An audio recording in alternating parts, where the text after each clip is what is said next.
Hey everyone, I'm Anna Berry. And I'm Tom Bielchini. And this is Behind the Scenes, Oklahoma. We have a special guest today. Yes, Mike Zara. He is the director of Horrified that was filmed in Broken Arrow, Oklahoma this past summer. So, Mike, welcome. Thanks for taking the time. And how you doing, man? Thank you. I am great. I'm happy to see you both. Yeah, we were just talking. We had our LA cast wrap party on Saturday here, which was amazing. And you guys were both missed. But yeah, it's now feeling like it's, the movie's done, but now we start our editing process and post, and it's a whole new movie, Hey, Mike, why don't you, if you don't mind, tell our audience a little bit about the movie and how you got from point A to point B, because you wrote it as well. Not only did you direct it, but you wrote it. Do you mind sharing that story?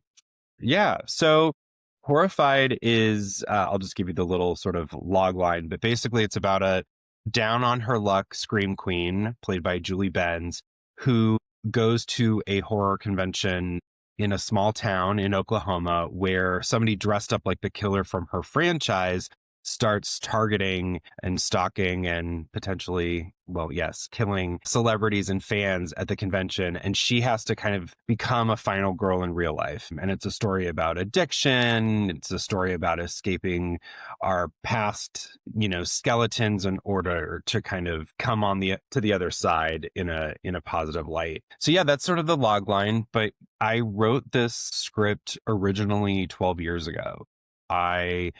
It was a concept that I had in my head about 13 years ago. I was writing on a TV show called Major Crimes and then kind of put it away, brought it back out, had a director attached. They fell off. Then the writer's strike happened and I was trying to think of is there anything that I could do in the meantime? There was, during the strike, a SAG interim agreement. So you could get things approved if you worked with SAG. And so I dusted off this script and that's kind of how it sort of came back to life, pun intended. And so, yeah, now here we are. I guess that was about 3 years later, three years ago, and 3 years later, here we are. Okay, so 12 years. So I know a lot of writers are out there. Excuse me, I'm sitting on a script. That is a long time to sit on a script on your baby. And I just want you to give a few words of wisdom to other writers, actors, people out there who have a script and it's just not the right time. So what do you have to say about that? Yeah, I think if it's a good enough concept and it's something that you haven't seen or seen that version of, just, keep it on your desktop and just look at it, open it up once in a while, and because it can happen. And, I'm not the only person that had a script that was written 12 years ago. I mean, that's it. You hear about movies all the time, people that have been developing a project for 20 years and then it finally comes to life. I think there are certain things that, just will never get made, and whether it's too big of a budget or too high of a concept or it's just not good or whatever it is. But, it is all about timing. And for this one, I also think the convention world was more niche back then. Now we have huge stars going to conventions Susan Sarandon and Jamie Lee Curtis go to horror conventions. So it's now sort of in the zeitgeist. So that's another thing is if the script that somebody wrote a couple years ago is maybe it's ahead of its time. But again, and there's so many factors. It's money, it's cast attachment, it's all those things too that really factor in. Tom, have you been to a convention before, like a prop convention or something like that? No, I've been to auctions, but I've never been to a convention like that. And I don't know exactly what you're talking about. I just haven't been, but it sounds like something fun. I would be the type that would go. You would. I'd love to go and get some random autographs. I mean, and we built that in Broken Arrow on set. We basically a sort of small to mid-size convention is basically what we created in Broken Arrow. So the hallway, Tom, I know you were there, the convention floor and the hallway, we basically just lifted the idea of a real con and put it into that hotel. It was awesome. It was really cool to see. and it was a job well done. What was it like, if you don't mind sharing with our audience, what it was like to film in Oklahoma and Broken Arrow, and would you do it again? Give us your thoughts. Well, yes, I'll start by saying yes, I would love to work again in Oklahoma. It was great. It's like the opposite of LA, where you kind of have to like beg people to let you shoot here, and, permits and all of those things and lotteries. It's a lot of red tape. And in Oklahoma, we were welcomed with open arms, including you guys. It was so refreshing for somebody like me to just get all the support that I could have ever dreamed of and more. The state, was wonderful. The city of Tulsa, we got their first rebate for film, and same with Broken Arrow. And then the hotel, the Stony Creek Hotel, they were just so wonderful to work with. And I can't say enough great things about the state and the people and the artists. We had an incredible crew. My department heads killed it, and I just had a great time. I had local actors who I really loved, and it really is such a great place, and I want to sing its praises and tell everybody to go, but I also don't want it to become LA. So I'm like, it's that balance, right? Right. Well, first of all, how did you find Oklahoma? Have you even been to Oklahoma before all of this? No, I was looking to find a state that the big thing for the movie was it had to feel like it wasn't LA. Like she had to feel like she was in a world that was not her own. The character, Julie Benton's character, Amy, she needed to feel sort of isolated and sort of a big fish in a small pond, so to speak. So, I mean, there are places in LA that it could kind of match that, but I wanted just that real sense. But at the same time, I needed somewhere that had a great incentive because we didn't have money. So having a state that had a really good incentive and kind of return, you get a percentage back from the state if you shoot there, right? If you're approved.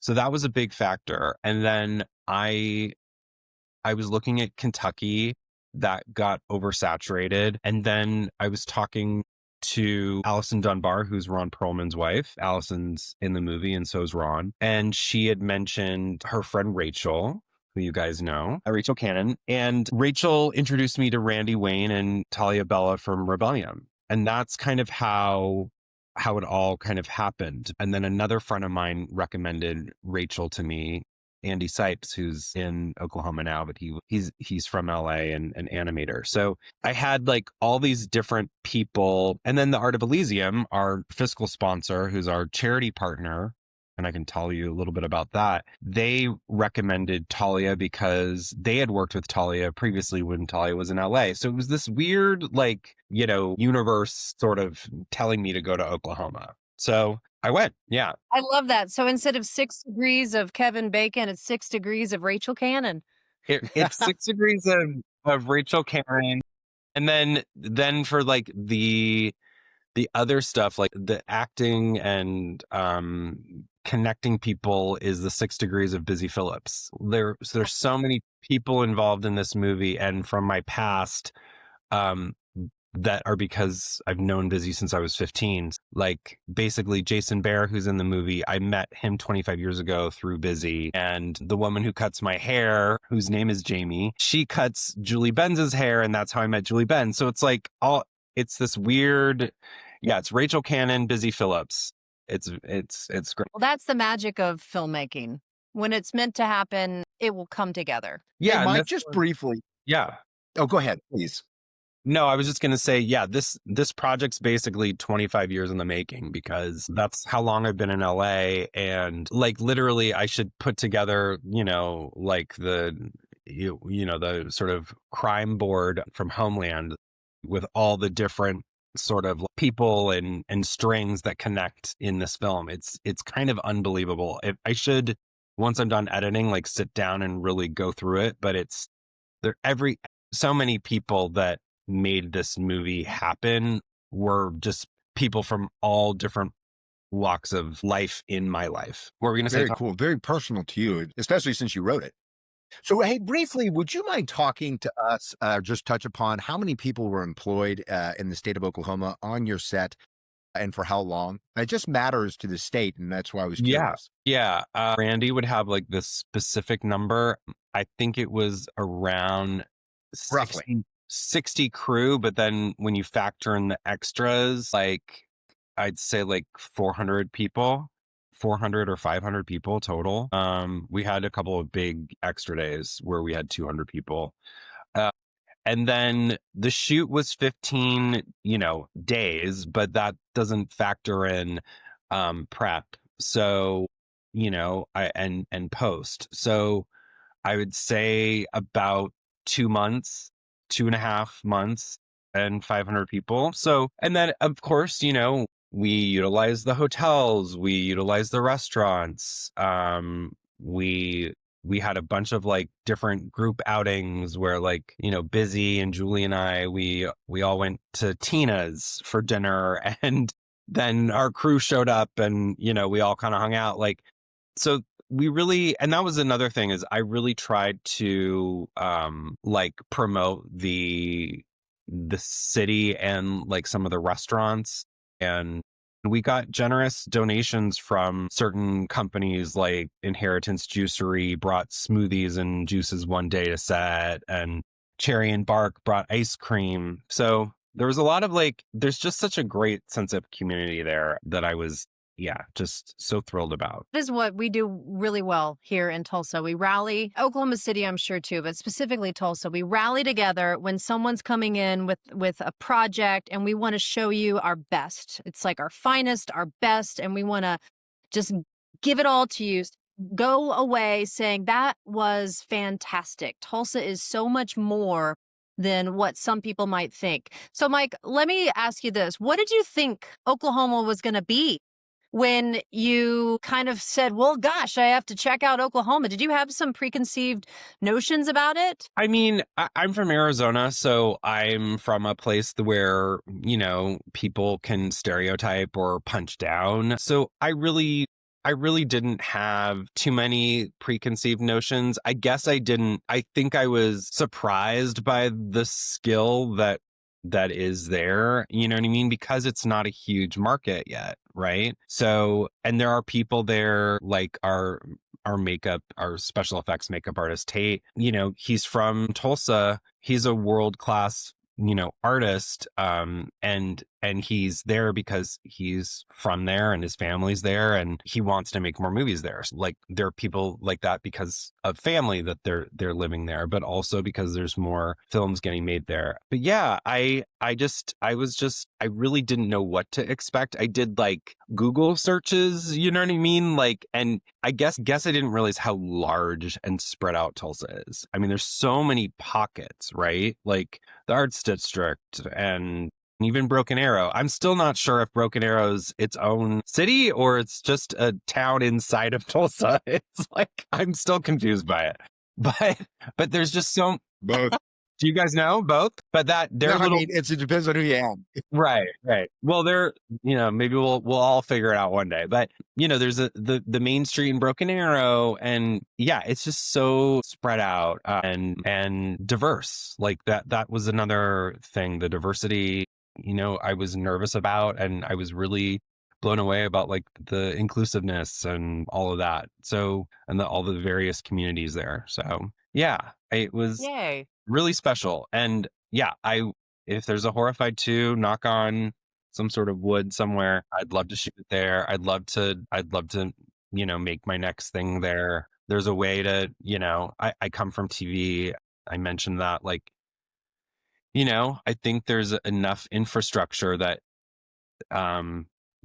there could be a show there. There are shows there. I think the biggest thing is getting more artists there, so you're not all on one project, that there can be multiple things happening. TV especially, because TV, it's usually bigger budgets and they can have 4 hair people, but if there's 4 hair people on the lowdown, you know what I mean? So that's the other thing, is just like trying to bring more people there, I think. That'd be awesome. I would like to have full-time work here. And that's what Anna and I are working on. That is the intent behind the scenes Oklahoma, is to create an ecosystem where people have full-time jobs doing film. So yeah, he cares about the economy and I care about casting. I want work in the creative world full-time, and he wants people like me to have the full-time to boost our economy here. And I think that's the other thing, is that like it is great for performers like you. Like Oklahoma's incentive is hiring local people, right? And I wanted to hire you. You know that you were unavailable for when I needed you, but that's the other thing for performers, I think. And if somebody's from Oklahoma, to really utilize the state, because there are opportunities. And again, the more you use local performers, the more money you get back from the state. And there's some great talent like you, Hannah, up there. Yeah, I was really blown away by the talent. And Mr. Biocchini. Oh yeah, his debut. Mike, I'm a big time actor now. I don't How know was it? about this.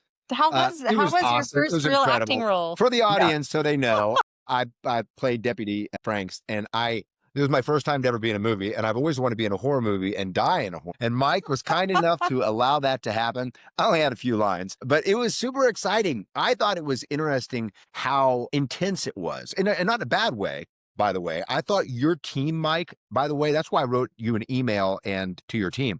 They were so professional. They were working so hard for the 12 hours I was there, and they happened to be polite and kind at the same time.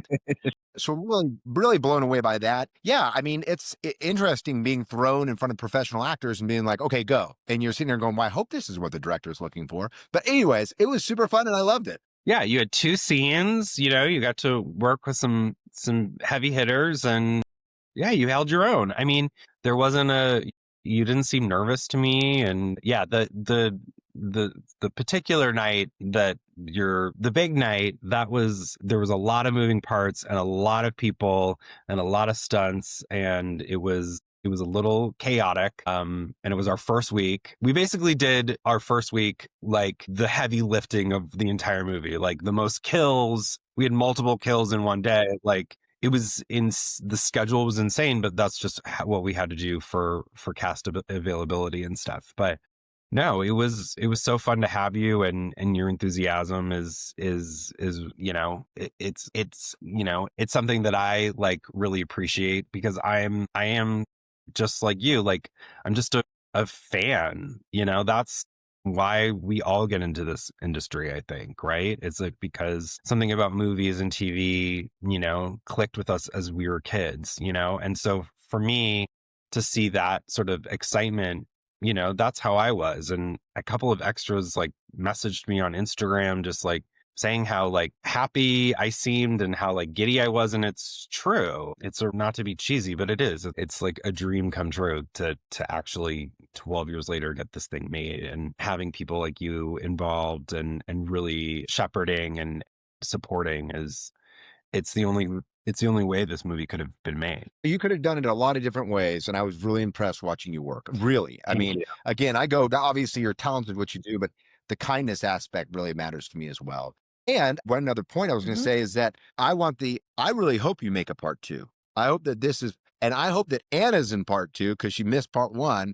And the audience should know that I'm cultivating one of the main props from the movie in my collection in safekeeping for part 2. Only if it's filmed in Oklahoma, right? That's right. Right. Oh, if it's filmed in another state, you're not getting Boston. Yeah, no. Yeah. And I can't give away what the part 2 is or will be. I have not started writing it yet, because, I think there's a couple of hoops to jump through before that. But we'd have to find a different location than Broken Arrow. It'd be just somewhere else in Tulsa, but a little bit different landscape. Well, yeah, but no, I loved it. And obviously Randy and Talia are there, and they would be involved and all that. Regardless of Horrified 2 or the next project, I really I really fell in love with my crew, and yeah, I absolutely would go back in a heartbeat, you know? So, and that's for Well, and I want to read this. A gentleman, Peter Lee, messaged us on behind the scenes. He said Mike Zara and his entire production team were absolutely amazing to all of us background actors. Not only did we get taken care of like royalty, he made sure to interact with us in a very personal and human way. Oklahoma needs more of Mr. Zara.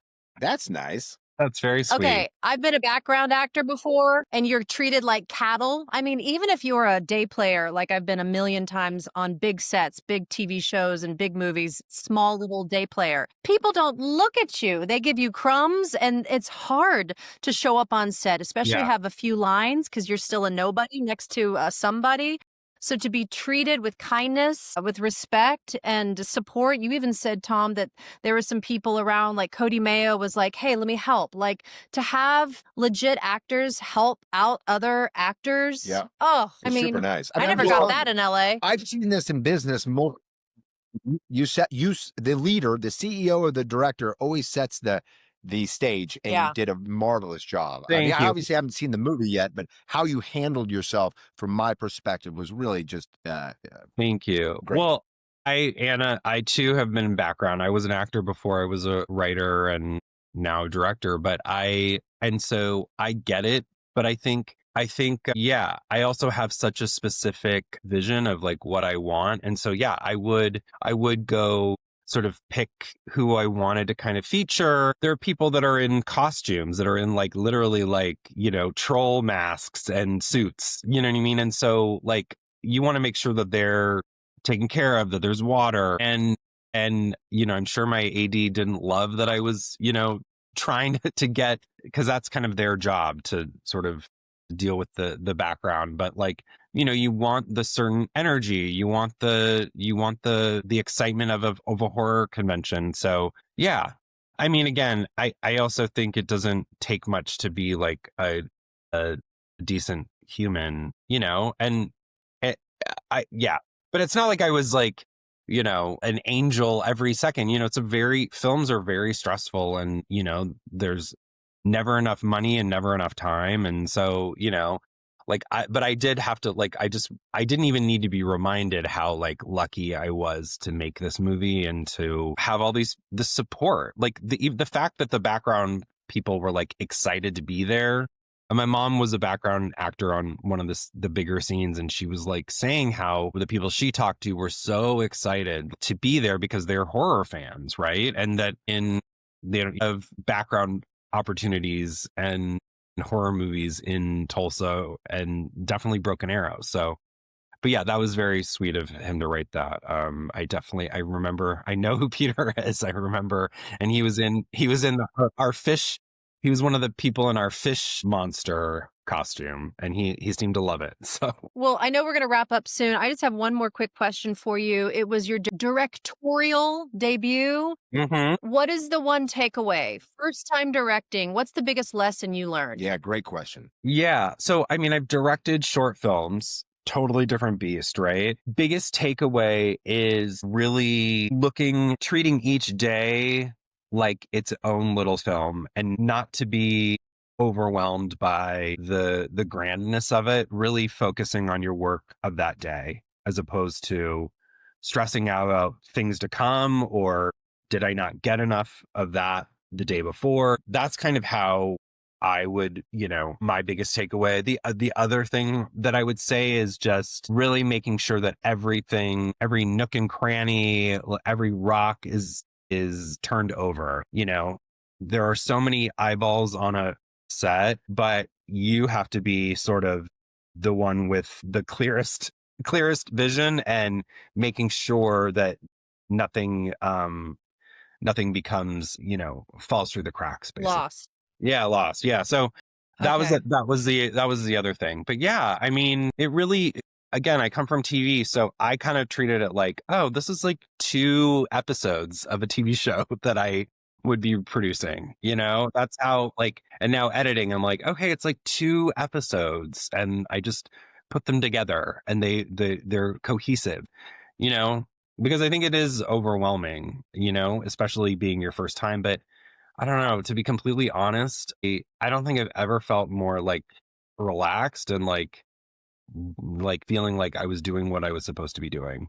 And that's such a nice feeling. You know what I mean? And I think I'm sure you're like that too, right, Anna? Like when you're on set and you're vibing and you're getting to like really dig in, you're just like, yeah, this is what I'm supposed to be doing. So that was such a great feeling. Yeah. Yeah. Good. Well, when can we see it? What's next? You tell me. No, When's the premiere? we think spring 2026. I said we just started cutting last week, but there's so many factors, right? Like if hopefully we get a theatrical distribution, but like that's up to the distributor that we find. Maybe we premiere on streaming. We will definitely have a screening / premiere in Tulsa. So we will organize that with you guys because it'll be your show. But yeah, that's I'm excited about that. I don't know when that will happen, but we will definitely be doing that. Well, I can't wait. We got to go to the premiere here, but in LA, and I can't wait to see what Every happens premiere. with this. I feel it's coming to life on its own. Maybe there's a series out of it. Who knows? I mean, it's got legs. And who knows where my career is going to go from here, Mike, really? I mean, will I get an Oscar this first time? Who knows? Scorsese is going to be like, who's the police officer in the back? Right. He died, so maybe. That's great. Awesome. Well, we thank you so much. Yeah, thanks for your time, Mike. Thank you, Enjoy guys. getting to know you this way. Thank you Yeah, for you bringing too. all of this talent to Oklahoma. Yeah. Thank you guys And we'll for stay in touch. your talent and generosity. And yeah, it's been lovely. And I think this is just the beginning. Just the beginning. Awesome. Well, we thank you and all of our listeners and viewers for watching and listening to Behind the Scenes Oklahoma. Won't you head on down to Tulsa? There's a building there. When your spark's lost its flare and you ain't going nowhere. Sit on steps and let the breeze blow through your hair. Soon you'll feel him there. Hear notes in the air. Top hat music, man.